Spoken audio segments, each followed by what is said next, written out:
সোহাগ ভাইয়ের ছেলের যে দমন বিদায়ী আর্তনাদ, কি জবাব দেব? আমি অনেকক্ষণ কেঁদেছি। ওই ছোট্ট বাচ্চা ভিডিও ফুটেজ যখন দেখলাম, কেঁদে কেঁদে বলতেছে আমি তো একটু হয়ে গেলাম। এই দৃশ্য 18 কোটি জনতাকে কাঁদিয়েছি, ঠিক কিনা? আমার সাথে বলিয়া আউযু বিল্লাহি মিনাশ শাইতানির রাজীম। বিসমিল্লাহির রাহমানির রাহিম। ইয়া আইয়ুহাল্লাযীনা আমানু লা তাকুলু আমওয়ালাকুম বাইনাকুম বিল বাতিলি ইল্লা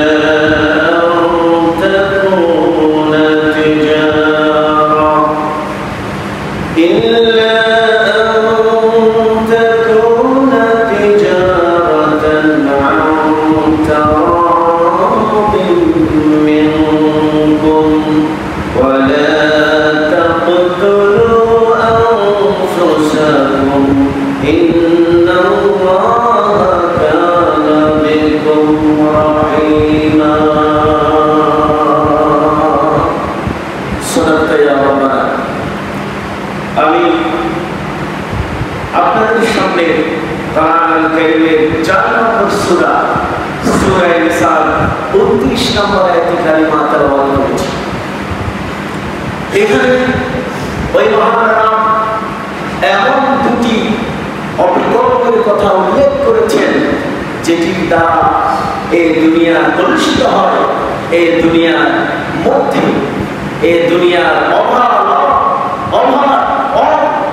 সব ক্ষেত্রে ফাসাদ সৃষ্টি হয়। অনেকগুলো অপরাধের মধ্যে দুটো অপরাধের কথা আল্লাহ রাব্বুল আলামিন এখানে উল্লেখ করেছেন। দেখুন, এই পৃথিবীতে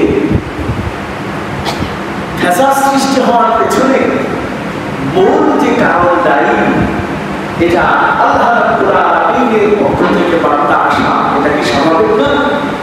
বলেন সবাই, এটা আল্লাহর পক্ষ থেকে বার্তা।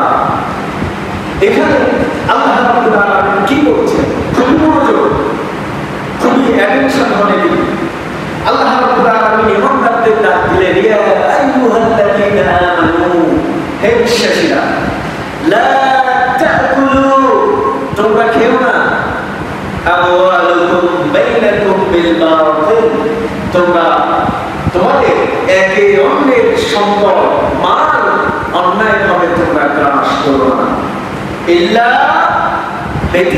ব্যতীত আন তাকুনা তিজারা আন তারাদিন মিনকুম।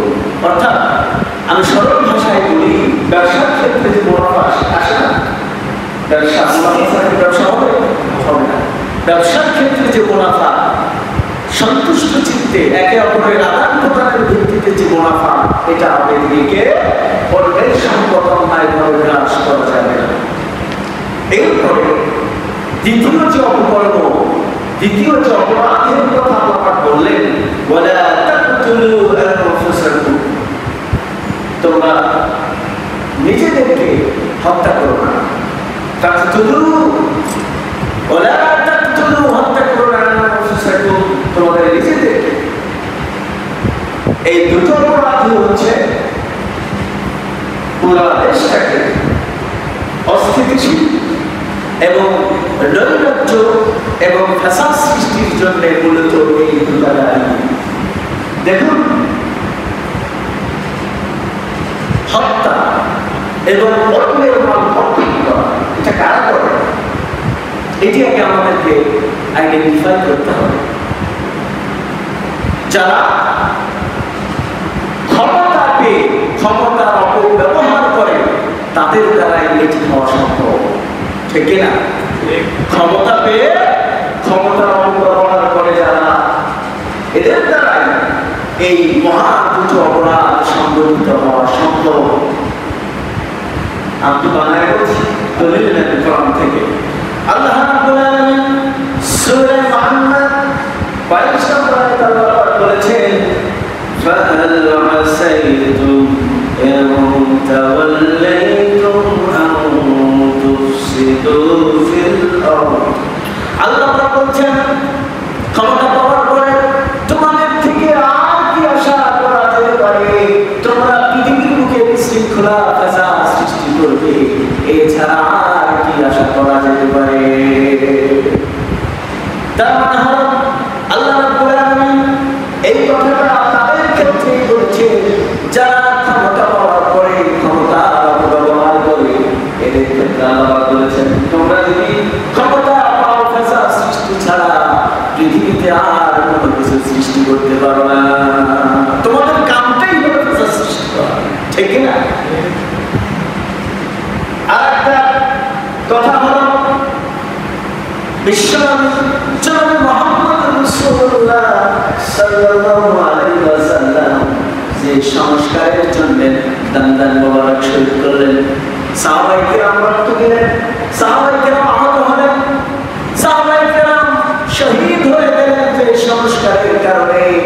এই সংস্কার তথা ইসলামকে যারা লুণ্ঠিত করতে চায়, ইসলামকে যারা রক্ষার ক্ষেত্রে যারা কাজ করতে চায় না, তারা কেবলমাত্র বিশৃঙ্খলা সৃষ্টি করে। যে ইসলামের জন্য যে সংস্কারের জন্য সাহাবায়ে কেরাম রক্ত দিল, সেই ইসলামকে পাহারা দেয়া, সেই ইসলামকে টিকিয়ে রাখা, এটা প্রাণান্তকর চেষ্টা যারা করে না, এরা কেবলমাত্র ফাসাদ সৃষ্টি করতে পারে, ঠিক না? আমার বন্ধুগণ, একে একে আমরা সব কথা শুনবো। দেখুন, এই একটি সপ্তাহের চিত্রটা আমরা যদি লক্ষ্য করি, বেডফোর্ডে সোহাগ ভাইকে পাথর নিক্ষেপ করে শহীদ করে দেওয়া হলো। আমরা আইয়ামে জাহেলিয়া, এটা আমরা ইতিহাসে পড়েছি, দেখি নাই, কিন্তু সেদিন যেন আমরা স্বচক্ষে সোশ্যাল মিডিয়ার কল্যাণে সেই ইতিহাসটা আমরা স্বচক্ষে দেখেছি, ঠিক না? বন্ধুগণ, এই পাথর নিক্ষেপ সোহাগ ভাইকে করা হয় নাই, এই পাথর নিক্ষেপ করা হয়েছে গোটা 18 কোটি জনতাকে, ঠিক না? বন্ধুগণ, এটা তারা কি জন্য করেছে? এই হলটাকে কেন আনা করেছে? কথা বলেন। কর্তৃত্বশীল ক্ষমতা রয়েছে যা, সেই এই কাজটি করেছে, ঠিক না? সুতরাং এই অন্যায় হত্যা এর নিন্দা সে যেই হোক, সে যে দলিত হোক, আমরা এর তীব্র নিন্দা জানাই, ঠিক না? আমার ভাইয়া, সোহাগ ভাইয়ের ছেলের যে কবর বিদায়ী আর্তনাদ, কি জবাব দেব? আমি অনেকক্ষণ কেঁদেছি। ওই ছোট্ট বাচ্চা ভিডিও ফুটেজ যখন দেখলাম, কেঁদে কেঁদে বলতেছে আমি তো একটু হয়ে গেলাম। এই দৃশ্য 18 কোটি জনতাকে কাঁদিয়েছি, ঠিক না? আল্লাহ রাব্বুল আলামিন সে কথাই বলেছেন, মানুষকে মারা এটা বড় অপরাধ। এই কাজ তোমরা করো না, নিষিদ্ধ করেছেন কে? আল্লাহ। তার মানে প্রিয় ভাইয়েরা, যারা ক্ষমতার অপব্যবহার করে, ওরা যদি ক্ষমতা পেয়ে যায়, প্রথম নাম্বার কাজ হলো ওরা মানুষের সম্পদ আত্মসাৎ করবে। এদের প্রথম নম্বর কাজ হলো সম্পদ আত্মসাৎ করা। আর এই সম্পদ আত্মসাৎ করতে গিয়ে মানুষকেও যদি হত্যা করার প্রয়োজন হয়, এটি তারা করবে, ঠিক না?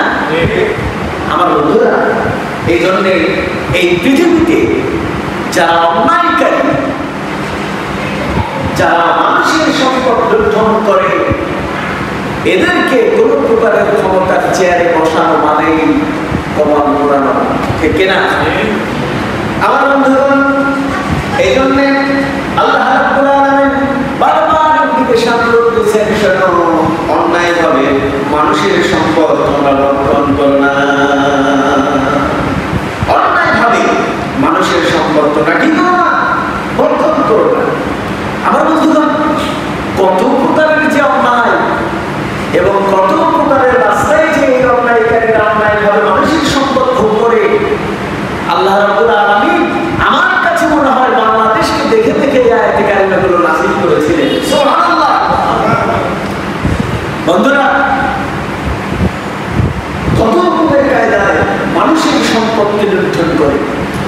কোন এক ভাই 5 লক্ষ টাকা 10 লক্ষ টাকা ইনভেস্ট করে তিনি ব্যবসা শুরু করেছেন। আর চান্দু ভাই যা ক্ষমতার জোরে চাই বলতেছে 2 লক্ষ টাকা মাসে সারা দিতে হবে। টাকা কি তোর বাবা? ঠিক কিনা? ওর চাইতে আমাদের বাইতুল মসজিদের জামে মসজিদের সামনে ভাঙা থালা নিয়ে বসতে আমরা টাকা দিয়ে দিব। ঠিক কিনা? বন্ধুরা, এই জন্য কষ্ট লাগে, ব্যথা লাগে যে টাকা দিয়ে ওই মানুষটার সংসার চলে। ব্যবসাকে সবসময় ভালো যায় বলেন সবাই? ও ব্যবসা ভালো গেলেও ওকে টাকা দিতে হবে, বন্ধ গেলেও ওকে টাকা দিতে হবে। মগের মূল্য, এই মগের মূল্য ফেলে দেওয়া যাবে না। ঠিক না? আমার ভাইয়া এভাবে তারা চান্দা দেয়। এরপর কত রকমের একটা মানুষের পৈতৃক সম্পদ, হয়তো সে মানুষটা অসহায়, সামাজিকভাবে তার কোনো মূল্যায়ন নাই, সেরকম পাওয়ার তার নাই, হয়তো ওই সম্পদের দলিল থেকে বলা হয় এটা হয়তো প্রমাণাদি সেরকম তার কাছে নাই। আপনি সলিমদ্দি, আপনি পাওয়ার আছে, আর আপনার সে পাওয়ারটা দিয়ে আপনি ফরজ দলিল তৈরি করে নিয়ে আপনি চলে যাবেন। আপনি যাবেন যে যারা দায়িত্বশীল আছে প্রশাসন সেক্টরে, আপনি বিচার দাবি করবেন যে হচ্ছে এই সম্পদ আমার, এই দেখেন দলিল, অথচ আপনি নিজেই জানেন যে এই সম্পদটা তার। ঠিক কিনা? এটা আপনি নিজেই জানেন। এইভাবে অনেক সলসাতুরি করে পরের সম্পদ ভক্ষণ করবে। আল্লাহ জানে কি জানে না? জানে কি জানে না?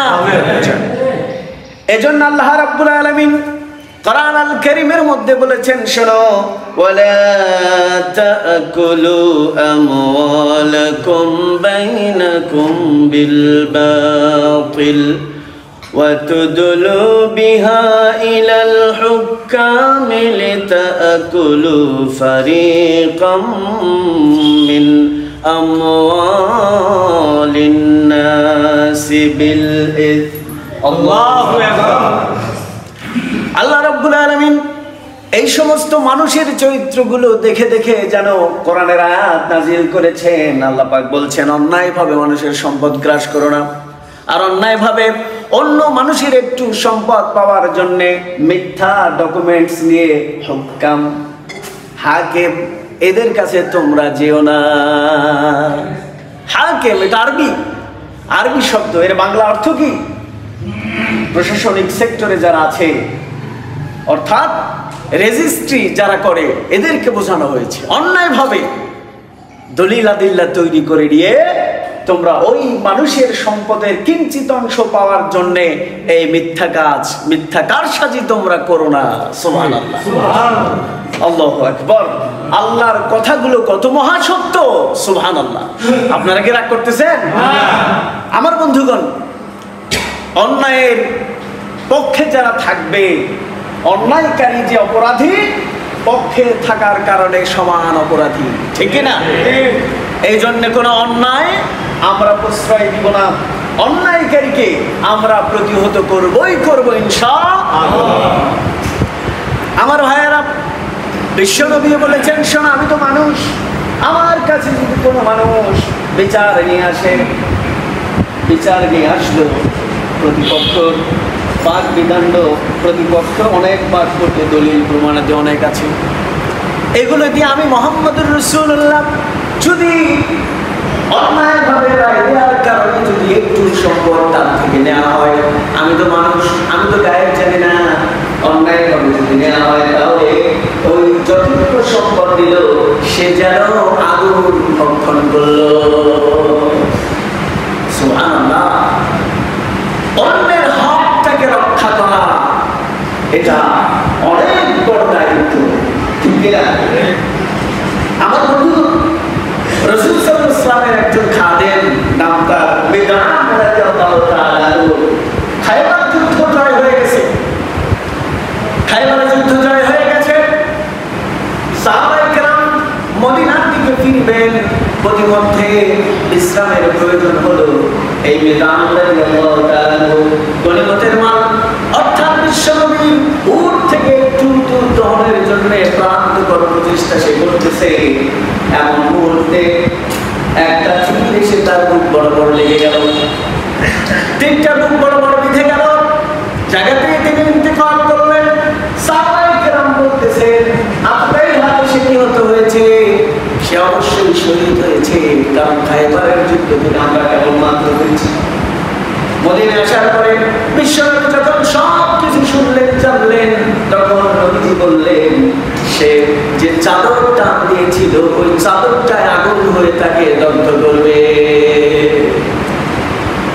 এই কথা বলার পরে একজন সাহাবী জুতার ফিতা নিয়ে এসে দুটো জুতার ফিতা নিয়ে বলছে রাসূলুল্লাহ গনিমতের মাল ভাগ হয় না, এর পূর্বে আমি দুটা ফিতা নিয়েছি, এই নেন। রাসূল সাল্লাল্লাহু আলাইহি ওয়াসাল্লাম বললেন এই দুটো ফিতা আগুনের কারণ হয়ে যেত। সুবহানাল্লাহ। বিশ্বনবী বলেছেন আল্লাহু আকবার। আর আমরা অন্যায়ভাবে অহরহ মানুষের সম্পদ গ্রাস করছি, আমার এখানে নাই আলহামদুলিল্লাহ, কিন্তু আমরা অনভার সারা দেশব্যাপী যে বিষয়টা আমরা লক্ষ্য করছি এটি আসলে বেদনাদায়ক, ঠিক কিনা? আমার ভাইয়েরা, এরপরে আসি আল্লাহ রাব্বুল আলামিন করে বলছেন ওয়ালা তাকতুলু আনফুসাকুম, তোমরা একে অপরকে নিজেদেরকে হত্যা করো না। আনফুসাকুম, নিজেদেরকেই তোমরা হত্যা করো না, তার মানে হত্যার কামে যেও না। নিষেধ করেছেন কে? আল্লাহ।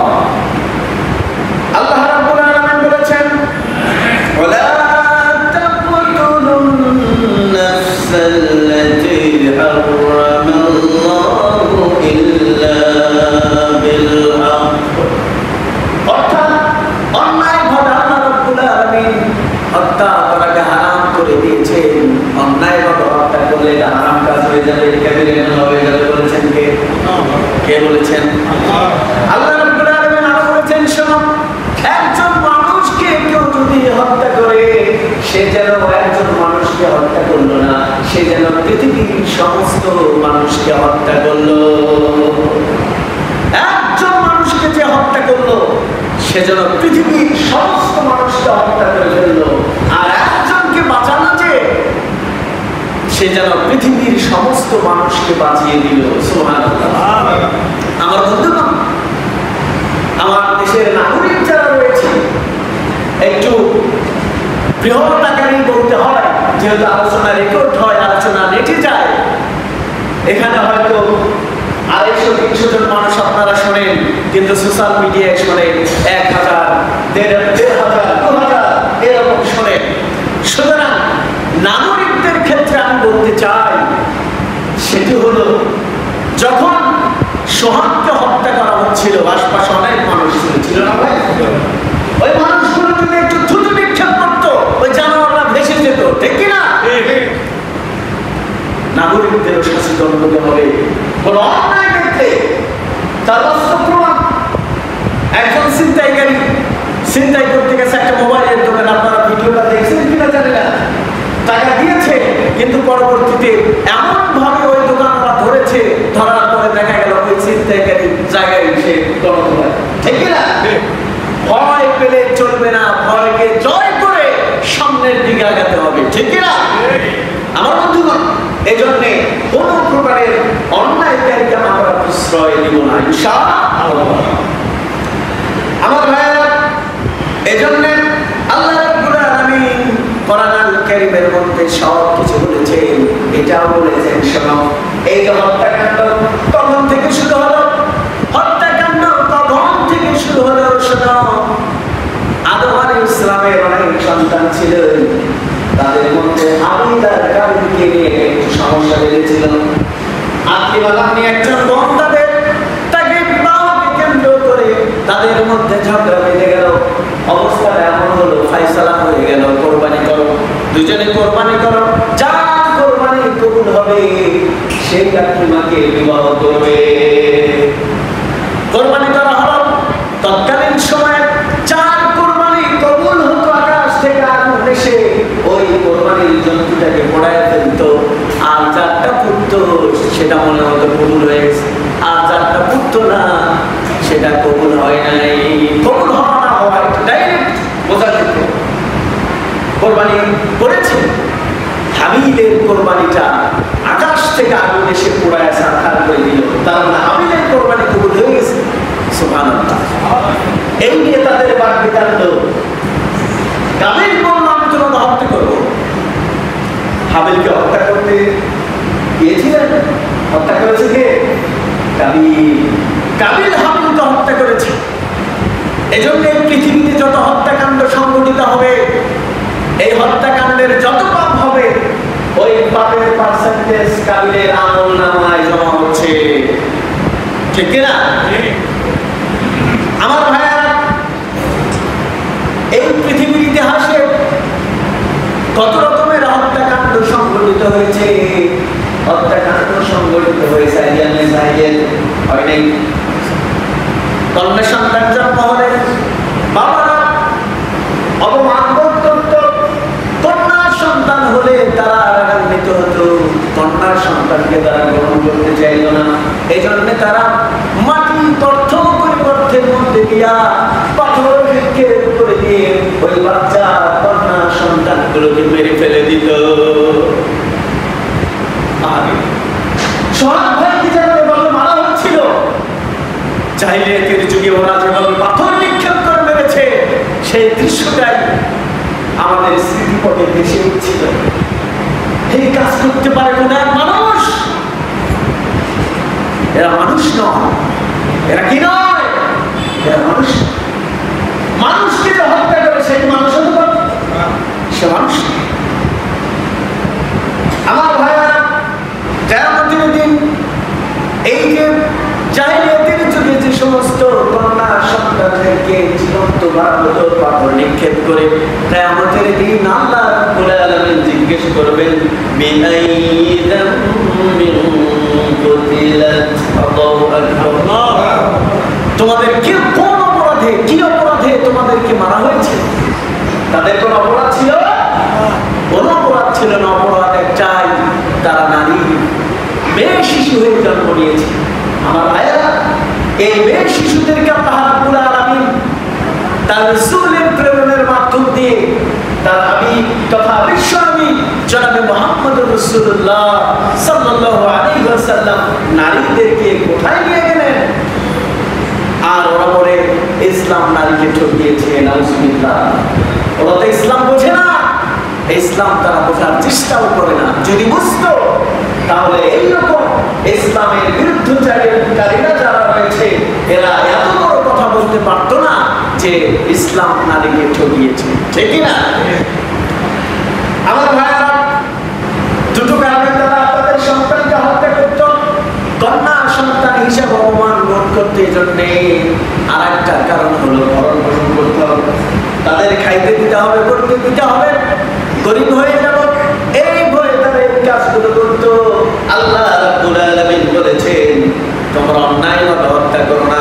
ওয়ালা তাকুতুলু আওলাদাকুম খাশিয়াতা ইমলাক। তোমরা দারিদ্রতার ভয়ে তোমাদের সন্তানদেরকে হত্যা করো না, কারণ রিজিক আমি তাদের দিব, রিজিক আমি তাদের দিব, আর রিজিক আমি তোমাদেরকে দিই। সুবহানাল্লাহ। রিজিকের মালিক কে? আল্লাহ। রিজিকের মালিক কে? আল্লাহ। এই রিজিকের ভয়ে এই সব কাজগুলো করা যাবে। এই জন্য প্রিয় ভাইরা, নবীজি বলেছেন, মুসলমান তো সেই যার হাত তার জবান থেকে অন্য মুসলমান নিরাপদ থাকে। সুবহানাল্লাহ। আমি আপনি এমন কথা কেন বলতে যাব যে কথা শুনে আমার অন্য মুসলিম ভাই কষ্ট পাবে? তাহলে কি সে নিরাপদ থাকবে আমার কথার দ্বারা? নিরাপদ থাকবে না। কথা এবং হাতের বাইরের ঘা শুকায় যায় একটি সময়, কিন্তু কথা দিয়ে যখন আপনি কোনো ভাইকে কষ্ট দেবেন, এই ঘা কোনোদিন শুকাবে না। ঠিক না? এই জন্য নবীজি বলেছেন, যার হাত এবং জবান থেকে, জিহ্বা থেকে অন্য মুসলিম নিরাপদ, সেই হচ্ছে প্রকৃতার্থ মুসলমান। সুবহানাল্লাহ। সাহাবায়ে কেরাম জিজ্ঞেস করেছেন, ইয়া রাসূলুল্লাহ, ইসলামের মধ্যে উত্তম কাজ কি? নবীজি এটাই বলেছেন, মান সালিমাল মুসলিমুনা মিন লিসানিহি ওয়া ইয়াদিহি, অর্থাৎ যার হাত এবং জবান থেকে অন্য মুসলমানদের উপর, এই কাজটাই হলো ইসলামের মধ্যে উত্তম কাজ। বলি সুবহানাল্লাহ। এই জন্য আমার প্রিয় ভাইয়েরা, অন্যায় ভাবে কোনো প্রকারের অন্যায় করা যাবে না। আজকে সভ্য জাতি হিসেবে তারা স্বীকৃত তথাকথিত এই সমস্ত বিশ্বে অনেক দেশে ভ্রূণকে হত্যা করা আইন পার্লামেন্টে পাস হয়ে গেছে। জাতিসংঘ একটি রিপোর্ট পেশ করেছে যে 2019 সালে, এই রিপোর্টটা বেশ আগে, সামনের রিপোর্ট হয়তো আরো বাড়বে, 2019 সালে 14 কোটিরও বেশি মেয়ে কন্যার ভ্রূণ নষ্ট করা হয়েছে। আমার দেশে কি সব হয় নাকি হয় না? হয়, কিন্তু হয়তো অনেকটা আমরা প্রকাশ পাই না বলে জানি না, ঠিক কিনা বন্ধুরা? এটাও হত্যার শামিল। ভ্রূণকে, মাতৃগর্ভে যে ভ্রূণ রয়েছে, এটাও যদি কেউ নষ্ট করে, এটাও হত্যার শামিল হয়ে যাবে। এজন্য আমরা যেন চারদিক সতর্ক থাকতে পারি, কোন প্রকারের অন্যায় যেন আমাদের দিয়ে না হয়, ঠিক কিনা আমার ভাইয়েরা? আল্লাহ রাব্বুল আলামিনের কাছে দোয়া করি, আল্লাহ পাক যেন আমার এই দেশটাকে শান্তিপূর্ণ একটি ভূখণ্ড হিসেবে কবুল করে নেন বলে আমি